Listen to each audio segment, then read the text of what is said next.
Welcome, everyone, to episode 9 of the Techquanimity podcast. Today, I have myself here, Mark Montalban, founder and CEO of MindfulText. We help people learn mindfulness through text message. And with me is my co host. Hi, I'm Cynthia Phelps, and I'm the founder of InnerAlly, where we help you craft an inner voice that is compassionate and kind. And our episode today is all about what's going on with mindful text and InnerAlly and the positive change and social impact that we're making in the world. Yeah, and positive change and social impact is definitely one of the main reasons why I'm working on mindful text, mindfulness in general. I believe it is uh, some people refer to it as a panacea, and there's a lot of, uh, thoughts about that topic. But I do think that in general, the topic of mindfulness is a very productive thing to be educating people about that can solve issues in the world. Simply just having emotional regulation can solve a lot of conflict, and conflict is one of the reasons why our planet and humanity is in a place that is not as far along.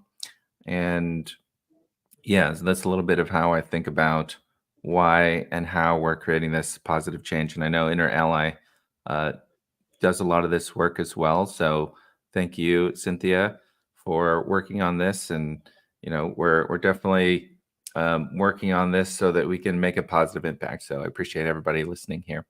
And one of the things that we wanted to highlight is some of the research and studies that we've done as part of our work. And Cynthia, maybe you could talk about the Stanford pilot study that you've recently completed. Yes, absolutely. So, one of the core goals of Inner Ally is to reduce suffering. And it's not any suffering, it's a particular type of suffering. It's the suffering that we have on the inside as a result from our own inner voice, from some ways that we talk to ourselves that are, I like to use the word maladaptive or unhelpful is another great way to talk about it. And so there is the suffering that kind of comes to us from the outside world. Oftentimes we have zero control over that. It just things happen to us that cause suffering. What Inner Ally is all about is having a relationship with yourself on the inside that actually doesn't add another layer of suffering to that already. And in fact, can help you with self soothing and to really change the state, your emotional state on the inside, to create the inside of you, I like to say, as a better place to hang out.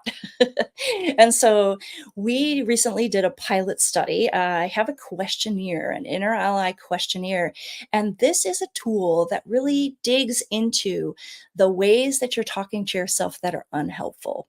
And it gives a result. You kind of get a graph of your research, of your results, I should say, and it tells you what are some of the things that you need to work on for yourself. And also, it pairs them with inner ally characters. And so the characters are role models for kind and compassionate inner language. And so by doing this pilot study, folks had a chance to take the questionnaire, and then based on their results, we looked at some of the things that were causing suffering on the inside of them.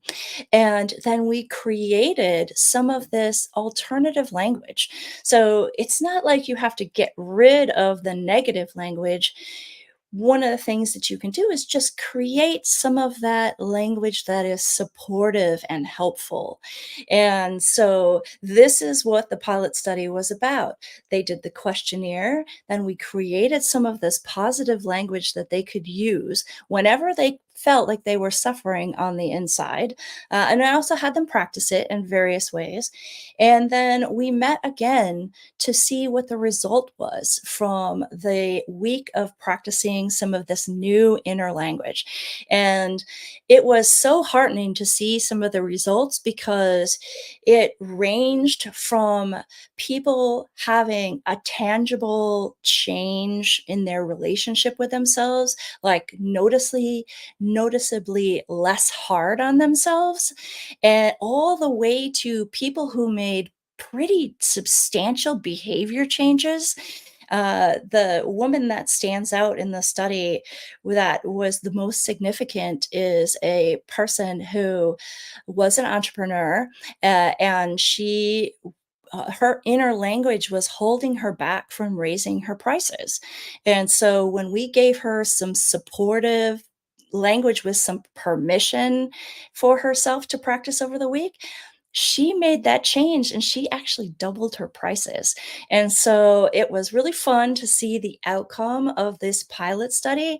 Everything from changing the way it feels on the inside to making real change in your life. Yeah, I really liked going through the process as well. Maybe we can use myself as a little guinea pig. I remember a couple of the inner allies. Maybe you can help me remember them. There was the yogi, and then there was, I believe it was a citizen. There's a citizen one, I believe. Is that one? Yes, the citizen. Yeah, I think that one I remember the most because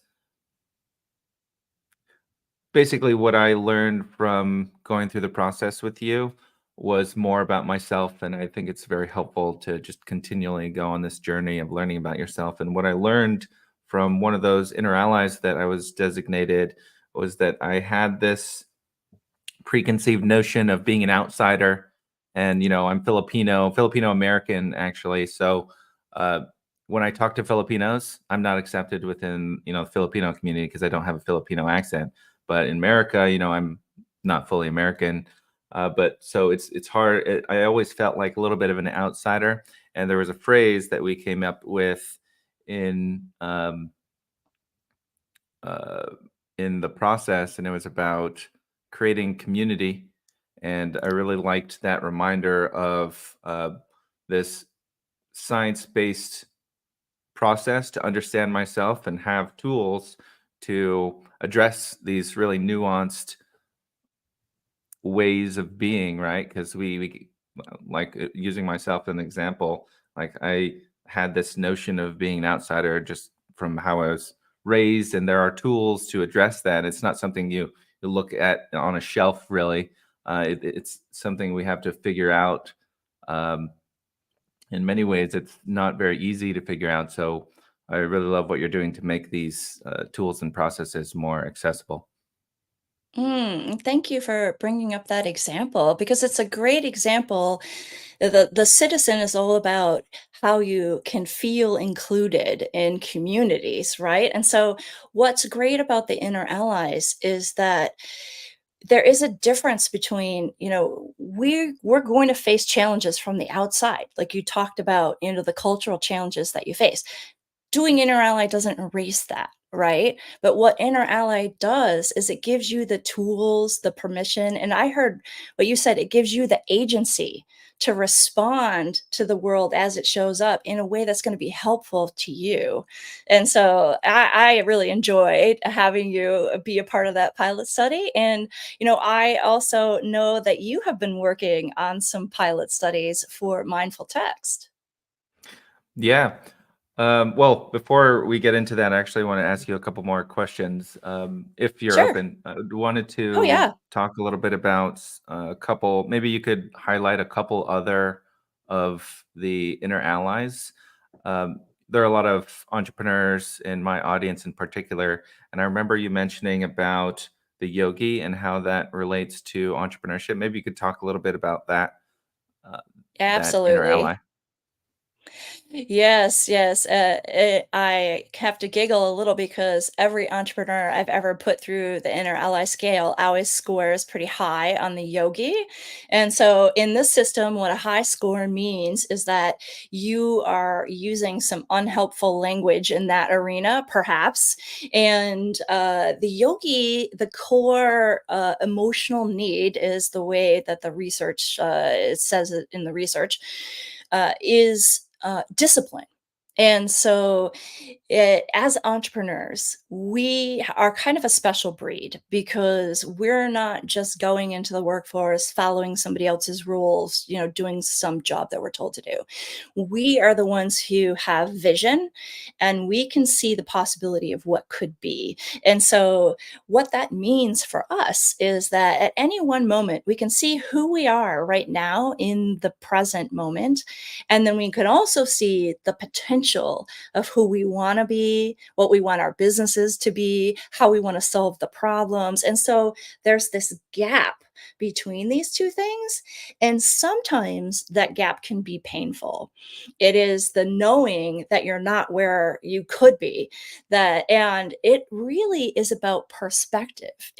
Because as entrepreneurs, one of the things that we're going to do, and this is why everyone scores high on the yogi, is as soon as we get to that place, like we've already moved the bar because that is how we operate as entrepreneurs because we're out there solving problems and creating new things in the world to make the world a better place. And so we're probably more aware of our gap than most people.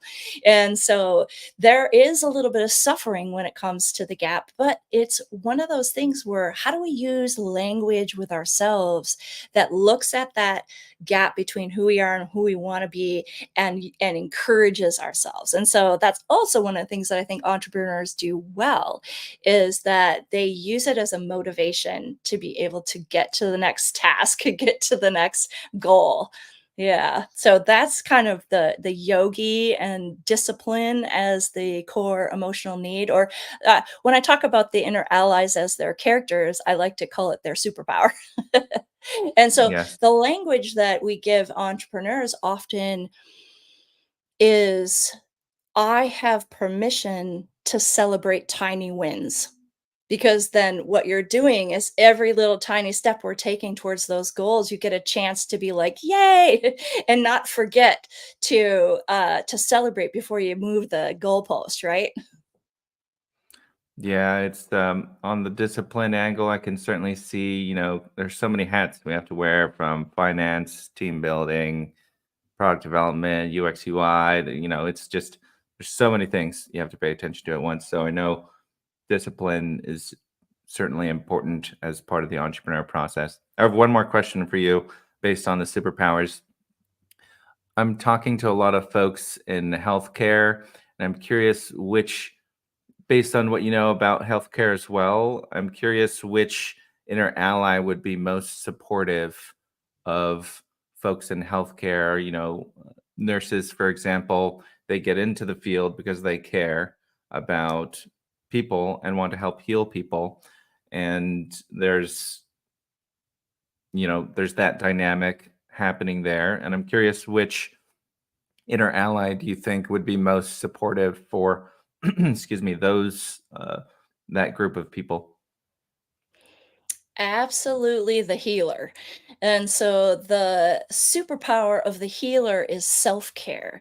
But when you really look at that in practice, it's not really just self care. It's kind of this managing the balance between caring for self and for caring for the other. And so it's kind of um, it's not something that you necessarily want to try to get 50-50 all the time, but you want to be mindful of the flow. Because if you have a lot of energy going out, like if you spend all day at work taking care of other people, then when you get home at the end of the day, you need to make sure that you are taking care of yourself in a way that fills your cup. And so this can be tricky because a lot of times people who are in the healthcare field, they're able to fill their cup by taking care of others. But then, as you probably know, one of the issues inside of healthcare is this idea of burnout or compassion fatigue. And that's where this has been out of balance for too long. So if you spend too much time sending that energy out and you don't have enough time replenishing yourself, and that can look different for different people. What you define as self-care is really what I think of as what creates more energy, what is restful for you, what is filling you up. And that can be very individual for people. And so you run into burnout and you run into compassion fatigue when you've been out of balance. You're giving too much care to others and you're not giving yourself enough care. And so the healer shows up for almost all nurses that I've ever put through the scale, have a healer show up as one of their inner allies, because that's just kind of part of who they are as a person, this desire to take care of others. It has to be balanced with the permission is usually the key word that I give when I'm working with people in the healthcare arena, because they forget to take care of themselves. And sometimes they feel like they're not even allowed to take care of themselves because they're kind of like entrepreneurs in the fact that they can see all of the people that need to be helped, right? And that list never it goes to zero, right? so so you can begin to feel like you're trying to solve this endless problem, and it can begin to feel exhausting.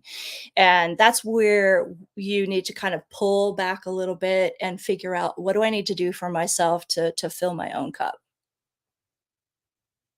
Yeah, and the balance between, the business of the hospital, because that's what, ultimately I from the nurses that I've spoken to, many of them want to spend more time with their patients, but there's only a limited amount of time that can be spent.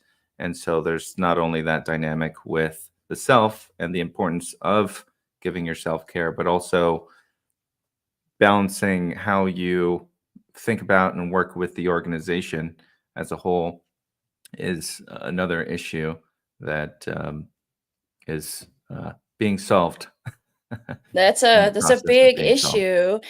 And really, from the perspective of inner ally, what that looks like is fierce self-compassion, the ability to set boundaries and to stand up for yourself and to say, no, I can't take that shift, right? The To be able to show up at that staff meeting and speak your mind to try to get more people hired, or whatever needs to happen with the institution, because certainly it is not the responsibility of the individual to just take care of themselves inside of a system that is harming them, right? There needs to be change on all levels.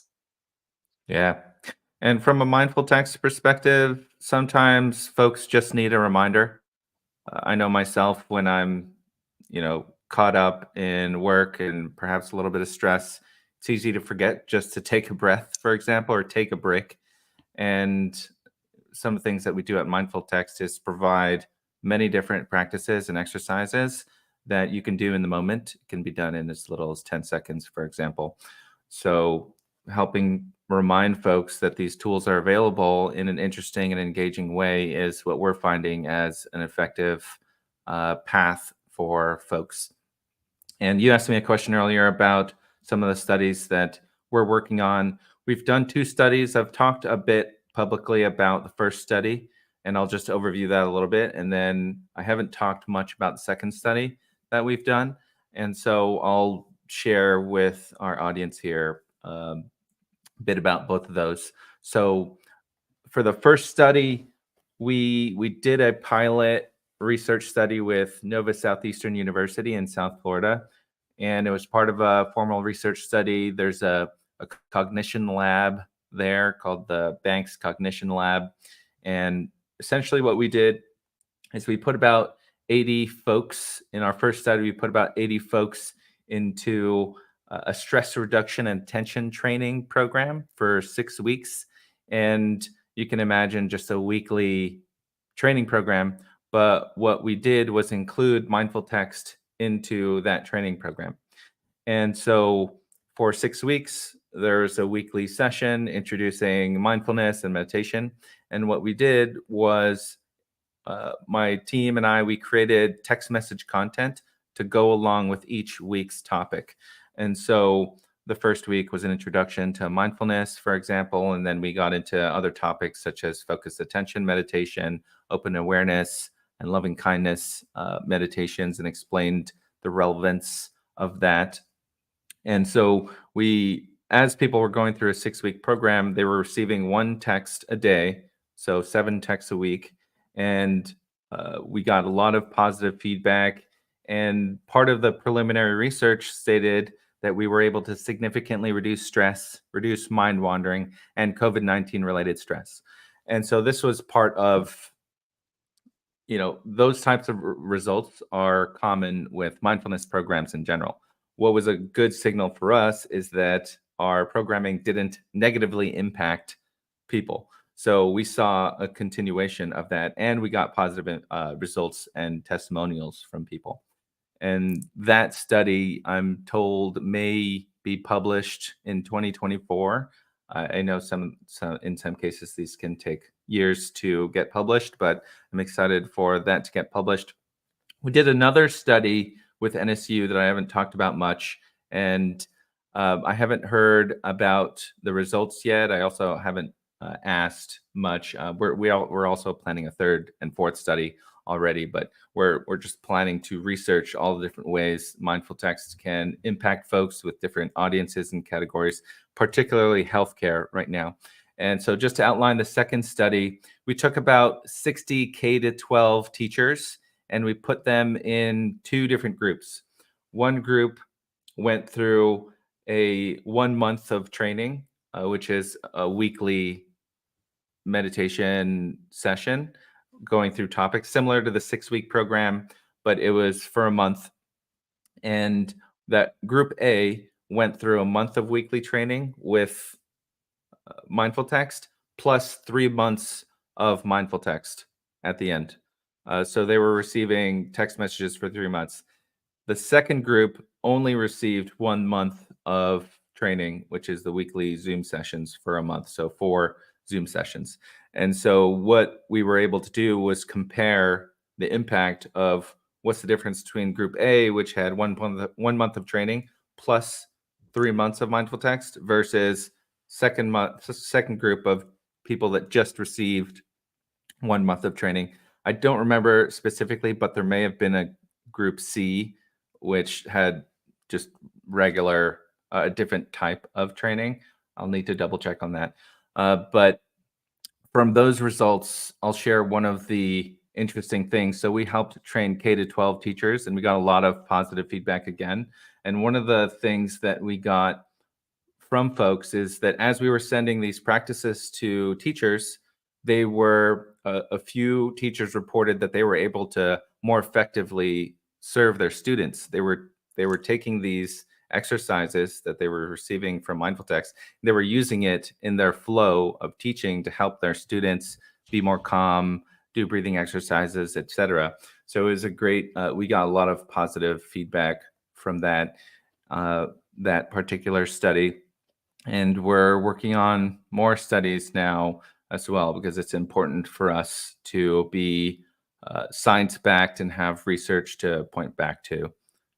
And, another part of this doing research studies is, certifications are certainly important in our space. And I know that you have a couple, and one important around trauma. And could you talk a little bit more about that, Cynthia? Yeah, sure. At first, I just wanted to say, like, I love the pilot studies that you've been running. And, from my personal experience, I have done a whole variety of different courses and trainings in my professional life. And one of the things that I notice for myself is that once that training is over, it's almost like it disappears. It's kind of like once you cram for the exam, it's like the information is gone out of your head. And so one of the things that I've been doing with my own clients is if I do a class, I've been running practice sessions. And that's one of the things I started doing this last year. And so the idea is a practice session is kind of similar to what you're doing with mindful text in that it's like it it extends the learning, right? It helps you put some of the learning into practice, and it keeps it at the top of your mind. And so I think the power of mindful text to do that is really amazing, and I'm really looking forward to seeing those studies get published. Thank you. Thank you for sharing that. Yeah, we've talked to a few folks about the issue of workshops, applying stress and burnout workshops, or even workshops about leadership is a common tool within organizations to help train their employees. And a common piece of feedback that I've been hearing is that, yes, it's awesome and people are super engaged in many of these workshops, but things happen. Maybe another employee gets fired, another employee gets on your team gets hired. The dynamics change, and the workshop tools and resources don't consistently get applied over time. And that's certainly one of the areas that we address. We create a long-term, very simple, um, very low time commitment option for folks to continually build these habits and skills. I mean, and that's just very much aligned with everything we know about the adult learning research, right? Like it's beautiful. Well, you had asked about certifications, and in addition to kind of finishing up my Stanford training in applied compassion, applying the research of compassion to make the world a better place, one of the things I have been focused on actually for the last 5 years is my company InnerAlly is in the process of becoming a trauma informed company and getting a certification. And I was lucky enough to be involved with a group of people in San Antonio when I lived there who were really bringing the ACEs tests and trainings, which is the way that you measure childhood trauma into the K through 12 school system. And they started a whole movement in the city of San Antonio that then kind of stretched out into the healthcare system, and which is kind of when I started to pay attention to it. And they created this certification system because they really realized that that people who have trauma need to be treated differently than the rest of their patients, basically. And so the system I'm going through is for all kinds of different types of businesses, but the primary types of businesses that are going through it are hospital systems and also nonprofits in the health sector.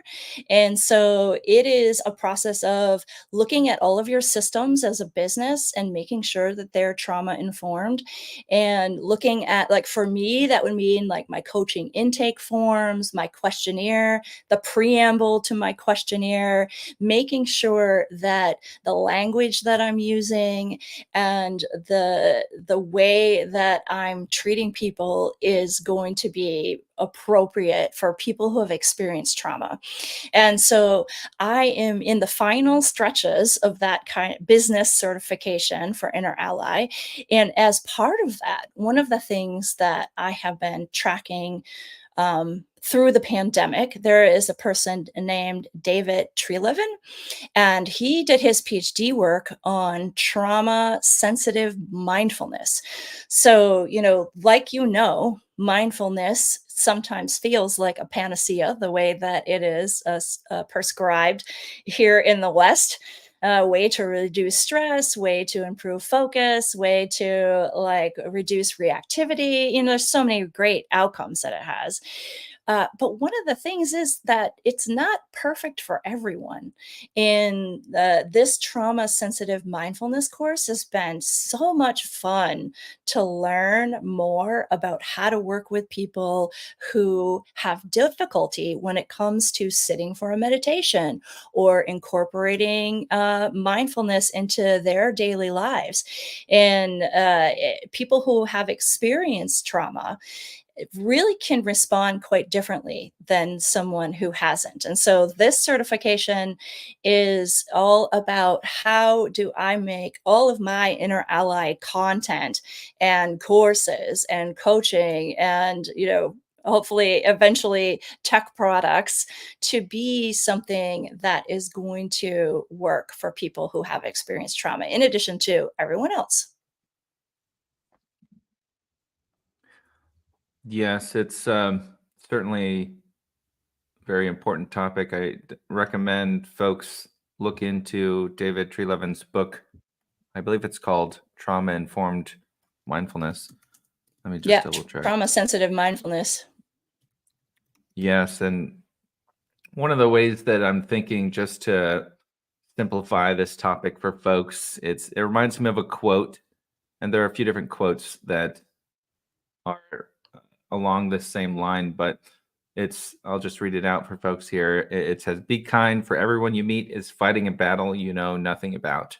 And so it just gives you a sort of lens to look at, okay, we may be going through our own stuff, but everybody may also and is likely going through their own thing. So it just gives you this prompt to just be a little bit more compassionate to everybody. You don't know what kinds of things people are going through and types of burdens people have. So that in itself, I think, is just a simple way to start breaking into this topic of being trauma informed. It doesn't have to be, like um, super intense of a practice, but just, starting somewhere is just understanding that everybody is maybe going through something and treating everybody as if, you know, uh,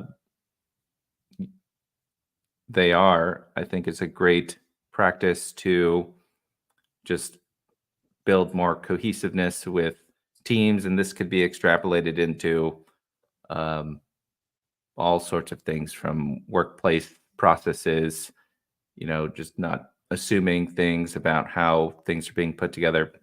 Very high level thought on this topic. But yes, I definitely very much appreciate the work that's being done to help folks build more trauma informed tools and practices. One of the things that I find to be useful, even for myself, I'm pretty low on the trauma scale.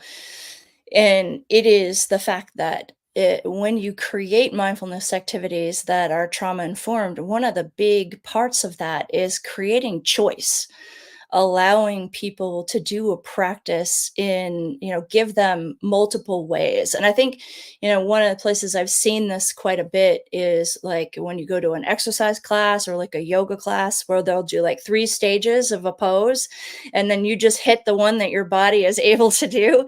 And so it's a very similar process. That's one of the strategies behind making something trauma informed is giving people options and different ways to approach the process of particularly meditation, because that can be the thing that it can be problematic. And you might ask kind of what happens, what would it look like for it to be problematic? Sometimes if you have experienced trauma and you are working on practicing mindfulness, dissociation can be something that happens. Another thing, you can have mood swings, you could have flashbacks. There are a variety of things that can happen. And it really has to do with a lot with triggering your fight or flight response and what that kind of looks like for you, whether that looks like, your parasympathetic overachieving and, dissociating you, or your sympathetic kind of making you feel like you're being chased by a bear, right? And so a lot of it has to do with working with people. They use this great term that they call window of tolerance. And so it's kind of like you wanna be in your sweet spot. And so you don't wanna be too activated because then you're gonna be your heart rate's too high or you're not gonna be able to sit still. You don't wanna be too low, you don't wanna be, falling asleep or checking out, dissociating. You wanna kind of be practicing mindfulness in this window of tolerance, and that's something that is relevant for anybody who's practicing, particularly meditation, like an extended meditation. I view as like an extended mindfulness practice, right? And so, yeah, it's been very fascinating, and I'm excited to be able to be bringing these techniques into InnerAlly. Very nice. Can you share one or maybe two examples of how more examples of how they're being included in your work? Yes, one of the things that I have been working on is how to create a trauma informed virtual space. And much of the work that I do is on Zoom, either in groups or with individuals. And so part of figuring out what a trauma informed space would look like is making sure that you provide enough of a support for people and enough choice for people. And so, one of the things that I do when I run my practice groups is I never call on anyone. And so it's not like being in a class where, the teacher's like, and you answer now. That never happens. So that's one of the things that I have incorporated. Another thing is nobody is required to keep their camera on, and also nobody is required to post in the chat or keep track of the chat. And so I also am very much I use breakout rooms in more of an opportunity type of a place, like, let me know if you want to go into a breakout room. We're going to be opening them soon. If you want to stay back in the room with me, you know type, let me know, raise your hand or whatever. And so you create this environment where people have agency for themselves, and I'm not doing things to them, right? And so that's one of the big, like, that's a good kind of set of examples that you can then apply in a variety of other places. That's very interesting. What comes to mind is this typical metric of engagement, right? Like we want folks to have their cameras on and be super engaged in chat. I'm curious. It sounds like a trend in this direction of giving more folks, like you say, agency in their choices and having more trauma informed environments. I am curious, though, about overall levels of engagement and how that may play in just the building of communities, because, of course, we want to encourage engagement, and I'm curious how that will pan out. It is a bit of a balance, I would say. For example, the Stanford, 11-month course I just went through, we were required to keep our cameras on the whole time. And that was a very long program. That was hours and hours. Like, we had days straight that we were on Zoom for like 8 hours a day. It was I thought it was too much. I actually gave some feedback that I felt like that was taking away my agency and it made it difficult. But then, at the on the same time, they were had specific goals to create this global community. So they were 80 plus of us from all over the world. And there was no time in which we were all in the same physical place because people were from countries all over the world. And so it's how do we create this balance between some of the goals that we have for, like, maybe community building and to be honest, right, like, for business, right? Because there's some metrics we want to hit with engagement, and then also, respecting people as well, and their whatever they come to the table with. And so, in the world that I work in, which is mental health and wellness, right, I'm going to err more on the taking care of people on the trauma side rather than the other side, because the whole purpose of what I'm doing is to reduce people's suffering, and so it goes against my personal my my personal value system to inflict suffering, by saying you have to keep your camera on or something like that. That's It's not even worth it. So, but other folks are going to be in a different situation, and so I think you're right in that the trend is going to be paying attention more to neurodiversity, to people with trauma, to people who are diverse from us, have a different way of thinking, come to the table with different languages. This is part of working in a global world, and one of the things personally that I would like to see more of is a world that works for everyone. Yes, and one that is accepting of all cultures and belief systems. And I think that's we'll be at a good place at that point, Here, however here. long it may take. we, um, we might not be here to see it, but we can at least be a part of it. I hope we'll be here to see it. Uh, and I definitely think that there's more positive things going on in the world than not. There's this one gentleman I follow, Peter Diamandis, and he talks about like the abundance mindset.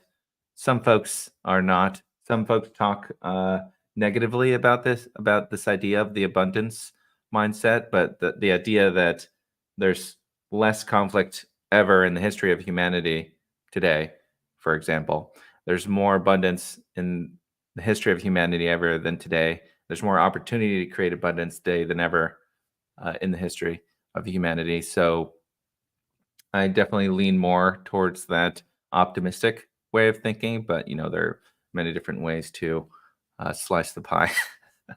Me too. I agree with you. I want to stay on the optimistic side just for my own mental health and wellness. Well, I know that you have been working on some certifications for your business as well, right? Well, there's one certification that I got. Um, there are a few listed on our website at the bottom of our website, but the main one that I'd like to talk about today is one that I got through the Institute for Organizational Science and Mindfulness. And I went through a mindful workplace facilitator certification, and it's very interesting. I recommend folks look at that organization and check out the work that they're doing. Essentially, it was an 8-week program where we got a deep dive into everything about mindfulness for corporations and for organizations. And I found it very interesting. And what I'll do now is just share some of the learnings that I got from that. And basically, what we learned was a lot about the science. There's about 2 weeks about the science of mindfulness.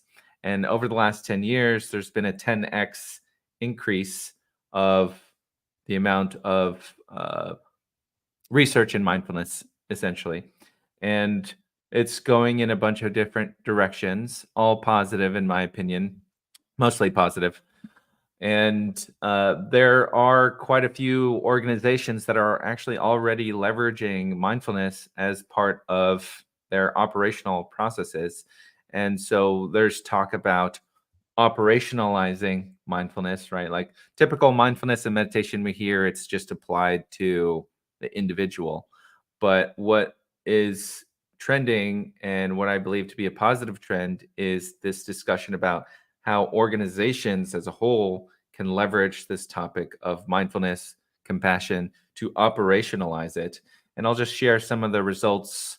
I don't have any dates here, but some big corporations have been leveraging these tools of mindfulness and compassion to operationalize it. And Nike, for example, they saw 90% reported improved awareness. They also saw 80% reported stress reduction and 63% reported improved life balance from mindfulness programs. Aetna, of course, is a famous one. They saw a $3,000 employee annual healthcare savings per employee, 4 hours per employee monthly productivity gain, 28% reduction in stress. Accenture saw a 30% increase in focus, 25% decrease in multitasking, and a 17% decrease in distractions.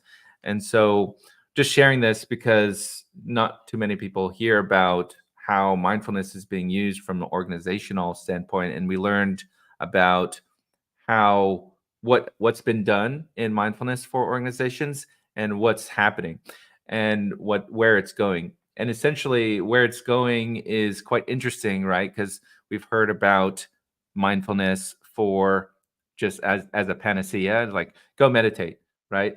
And so what the science is saying is that there are specific practices you can do for specific outcomes. Right now, I don't think we know all the specific outcomes, but essentially there's a reason why it's been called a panacea, is because there are so many different types of outcomes, that positive outcomes that can happen from a mindfulness practice. And what we're finding now, or what the research is kind of pointing towards, and what I'm seeing and what I learned through the Institute for Organizational Science and Mindfulness, is that there are specific practices that are likely to produce a specific outcome. For example, one of the base practices is breath awareness and breath control. And that has been shown through scientific research to calm the body and the brain.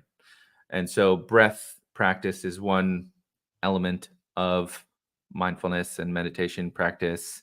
And I'm sure you use some sort of breath practice with your clients, I imagine, right? So it's a very common tool folks use, even therapists, I imagine, help train their folks with being aware of the breath. And from there, awareness is another practice. This practice of awareness, bringing our awareness back to an anchor or a specific sensation, and then directing that awareness is this attention practice. And so I'm just looking at this framework here that they shared with us at IOSM. Maybe I'll share a link to it or a post to it. But basically, there are specific practices that can create specific outcomes. And what I see organizationally is that you can basically pick and choose specific practices to create an environment that is very reflective of the DNA of an organization. And there are very many specific practices within mindfulness and meditation that you can basically customize for your own organization. And that's where I'm seeing a lot of where I predict personally this direction of mindfulness and meditation and compassion to go, because these are all really big topics. But under these umbrellas, there are different tools and practices that you can pick from, basically personalize that within your organization. And so we learned about like the state of mindfulness and how it's being introduced into the workplace. We also did some breakout sessions of, okay, here's a sample situation within an organization. How would we prescribe, so to speak, a mindfulness solution for that particular problem or issue? And so it was awesome experience. I enjoyed it a lot, learned a lot about the current state of mindfulness, and it was a great experience. Those statistics that you cited were stunning. Like, that is amazing when you can tie things back to return on investment like that. I mean, that's everybody wins, right? Yeah, it's tricky because these organizations didn't share the exact protocols to my knowledge. Mm, I know SAP they've got, last I checked, they had, SAP is a large multinational corporation based out of Germany, I believe, and they have chief mindfulness officer actually, and they've last I heard they have got like 5 full-time mindfulness people, and I know they did it was like either a 2 or 3 year study. They put data analysts on this study. They specifically measured the impact of their mindfulness programs, and they saw a 50 to 60 million euro return in operating profit from specifically mindfulness programs uh, being introduced into SAP, and that's a couple years old now, maybe 3 or 4 years old actually. But they there's not like a specific protocol that they've shared publicly that other folks can adopt. So it's a lot of this proprietary, maybe not so proprietary, but um, uh, just not public information about how these programs are helping specific organizations and I think it can get very complex, right? Because there are so many different ways to apply and integrate this. Um, but that's And why I that's a find it such huge an interesting space. corporation. Yeah. Yeah, and maybe we need to get that chief mindfulness officer on the podcast. Yeah. That would be amazing. I would love to hear more about what they're up to. That's just a massive global corporation. Yeah, yeah, very interesting. Yeah. Uh, Reminds me of a conversation. I definitely would like to do that and get more specifics because I shared some of these stats on a recent call. Basically, the decision maker was like, "That's BS. Prove it to me." right? And so it's unbelievable. Uh, and I've gathered data on that specific fact, but I'm looking forward to proving this more through our own research studies that we're going to do. And so, the only thing I can do is really just prove it myself. And I think we can both do that as well and just like show that what we're doing can make this massive positive impact. I remember when I first saw the outcomes of raising your personal level of self-compassion, I thought like this looks like snake oil because the outcomes are amazing like across the board through things that you might not even think are related. And so I can understand that skepticism, right? Well, I know that you're diving into kind of the healthcare space as one of the places that you wanted to explore because it seems like a really good fit for mindful text. And that's one of the things that I'm going to be doing here in 2024 is really looking at where Inner Ally can make the biggest impact. And I don't have a final answer for that just yet. And it's going to probably be some exploration and some pilot studies. One of the things I do know is who the types of people that Inner Ally really works the best for. Anybody who has a voice on the inside that I consider like unhelpful, like if the voice is like holding you back or making you suffer, this is a place where an Inner Ally intervention can add real value. And there are types of folks who particularly have challenges in this arena. Anybody who's had childhood trauma, um, PTSD, other trauma, and the field of trauma right now is kind of in a pretty big flux because there's been a huge spotlight on it over the last several years as we're really beginning to understand the effects of childhood trauma and even adult trauma. And the DSM-5, which is how we describe how the health professions describe different mental diseases and disorders, is this kind of really archaic process of like a bunch of professionals voting on like what should be called what. And more it's becoming informed by neuroscience. But one of the things that's kind of happening out there in the field right now is that people are working on some better definitions of trauma. And right now, we have the ACEs test, which basically is a set of 10 questions that asks you how much childhood trauma you've endured. And so the higher the score that you have, the higher your risk for things like addiction, suicide, mental illness, some really serious things that hold you back in life. And then there are things that happen to us that are really difficult that make a big impact on our lives, and it doesn't meet the definition of, say, something like PTSD, which has been defined in the DSM-5 with a specific set of symptoms and there is an emerging term that's coming out now called CPTSD, which is chronic PTSD. And what this basically entails is that it wasn't like an incident. So, like, it wasn't like you got in a terrible accident or you were in a fire where it was like a one time thing that happened to you.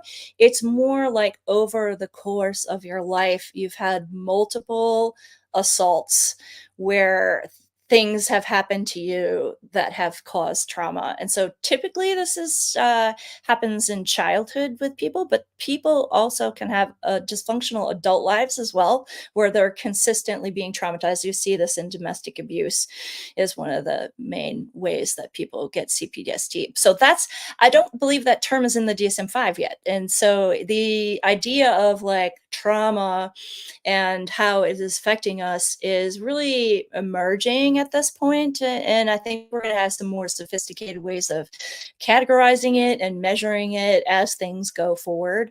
But definitely, people who have experienced trauma tend to have inner voices that are unhelpful. And it's also the same for people who have chronic anxiety or depression.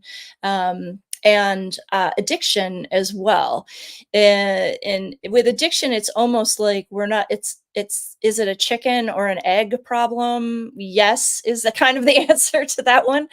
Because in addiction, you can get into addiction, and then by being stuck in the cycle, you can traumatize yourself, or you can have trauma and that puts you at a risk for addiction, and then you're in the cycle. And so it's kind of uh, it almost doesn't matter at what point you started. Once you're in, you're in a cycle of trauma. And so any folks that have experienced any of these types of things tend to have really unhelpful inner voices, ones that if they said it out loud, like to another person, spoke to another person like they speak to themselves in their own head, the other person would be like, what? That would not be socially appropriate. And so this is the type of folks that really benefit from inner ally. And so in kind of in general terms, not diagnosing you with any kind of mental health illness, it tends to be people who are perfectionists or worriers, people who have imposter syndrome, people who tend to self-deprecate, and like they can't take a compliment, people pleasers. They're giving a little bit too much to other people as a way to that feels like they have to survive. It is anyone who is in a state of dis-ease, lack of ease on the inside. These are the types of people who really benefit from inner ally. And so my big task for 2024 is to really take a look at markets and where I can find groups of people who fit these criteria, and be able to make a bigger impact than what I'm making now. And so I enjoy teaching my classes. I enjoy coaching one-on-one people. In fact, that's one of the main ways I get into my flow state. And so, but that doesn't scale very well. And so this is kind of one of the things that I'm looking at for 2024 for Inner Ally. And I, I'm going to lob it over to you, because there's also like a certain set of people that I think Mindful Text is really ideal for as well, right? Yeah, I'll share about that, but I wanted to ask a question based on what you mentioned, and or maybe like comment on a thought. And I was just thinking as you were talking about your audience, about folks with this inner language that may not be so helpful. I was just thinking about how to reach more of those kinds of people. and I was thinking, like, folks that are typically not having super positive and helpful thoughts. I'm curious how you talk to those folks, because maybe when you reach out to them, they're like already speaking negatively about any sort of experience. So how do you address that with folks that you talk to in the beginning, and maybe they're having negative thoughts about what you're trying to share with them? I'm curious how you maneuver around that. It's always been a little bit of a problem for me for the how do I find my population, right? Because everything is going on the inside of people where you can't hear it and you can't see it. And so what I have done, particularly for my website, is I have like 4 different panels on there, and it's basically I describe some archetypes. Like I describe the perfectionist archetype. I describe the warrior the overgiver, and then I call it the escape artist, which is like code for addiction. It's where you want to escape the inside of yourself, and and I use the word addiction very broadly, huge umbrella. And so what happens is when people see these archetypes, they immediately are like, oh, that's me. They can self-identify really easily. So from my perspective of like how do I find them and how do I really it is how do I put out the archetypes in a way that they can see themselves, and then they contact me basically.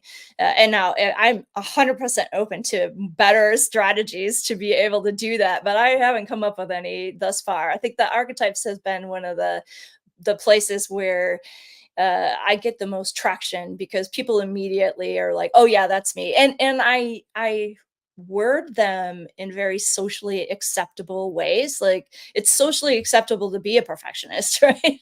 It's really socially acceptable to be a worrier, And so as long as you put it in those Not in my terms, circle. people No, I'm just kidding. well, that's true. Not in my circle either. You'll get in trouble. Like my friends will call me out on that. But like that, like from a larger cultural perspective, a lot of times warriors are rewarded, like in the workplace or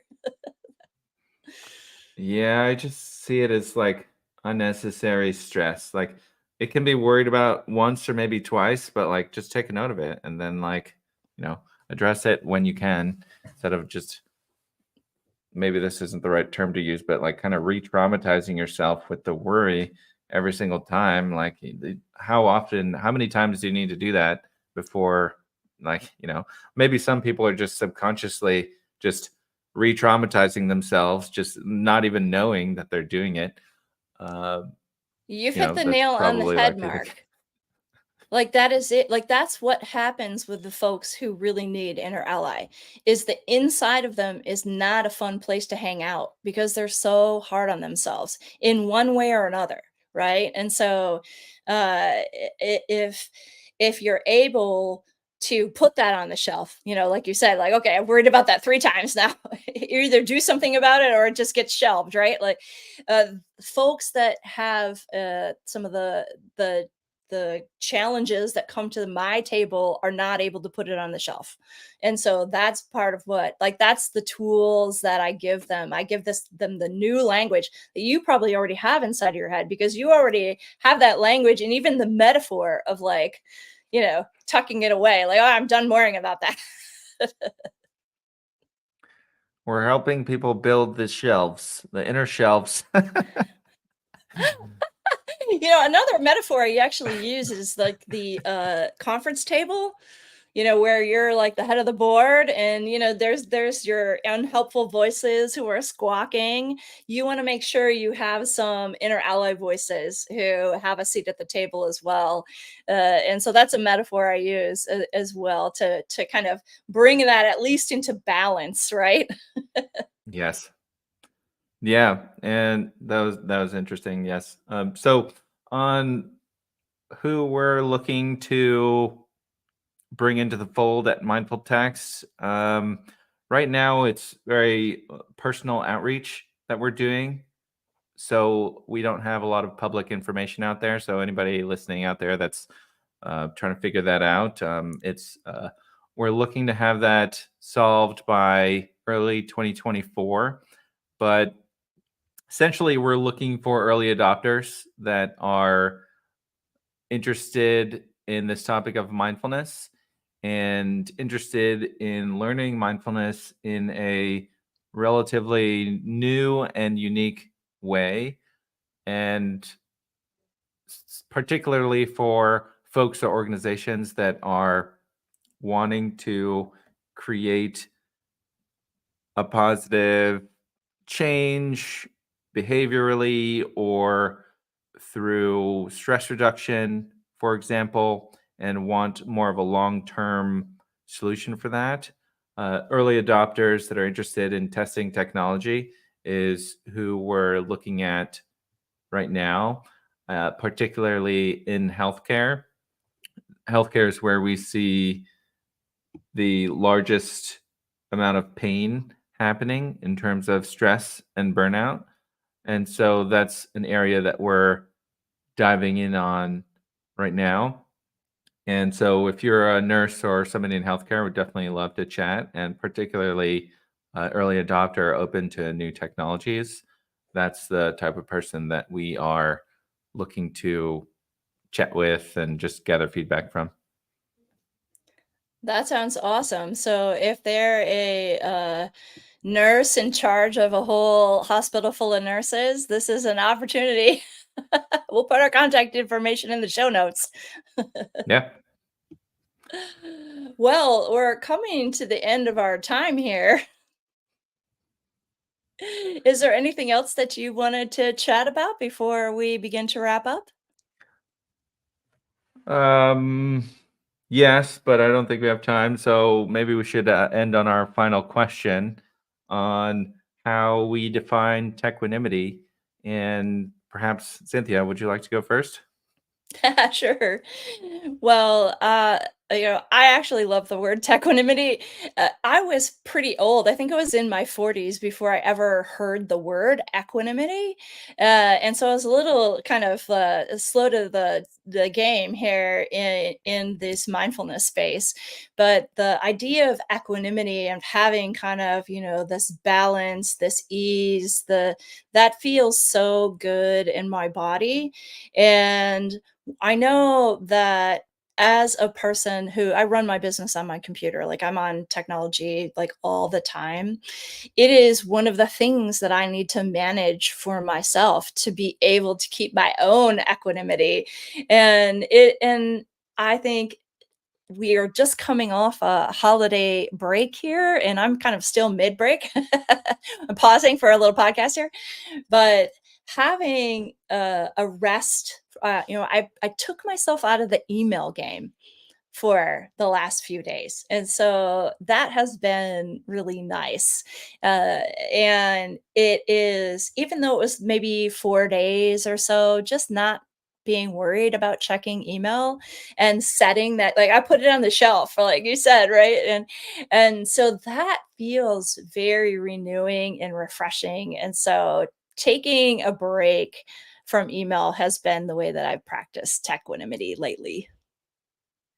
I love that. Great example of or and reminder for folks to do that. It's in some cases we may check our email first thing in the morning when we wake up.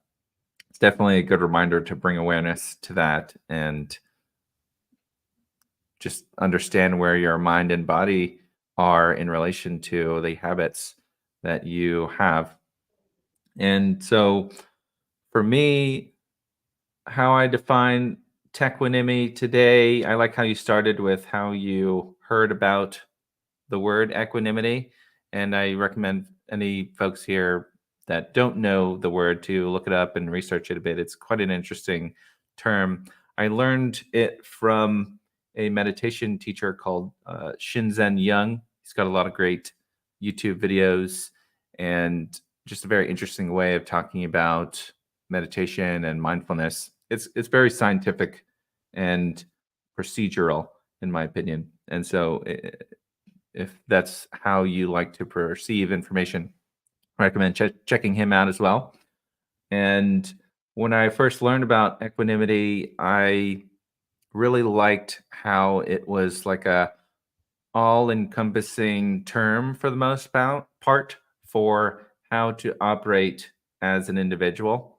And it's basically, in my version of it, it's having just an even keel ability in all parts of life. And so when it comes to tech, we've all heard about the negative impacts, or maybe not everybody, but people are certainly hearing more about the negative impacts of tech, and particularly social media, and how these tools that have become, like even email, for example, these tools that have been so ingrained into our uh, civilization's habits, they can be they can negatively impact you. So bringing equanimity to the relationship you have with technology is important to consider and be aware of, so that we're not, you know, constantly re-traumatizing ourselves.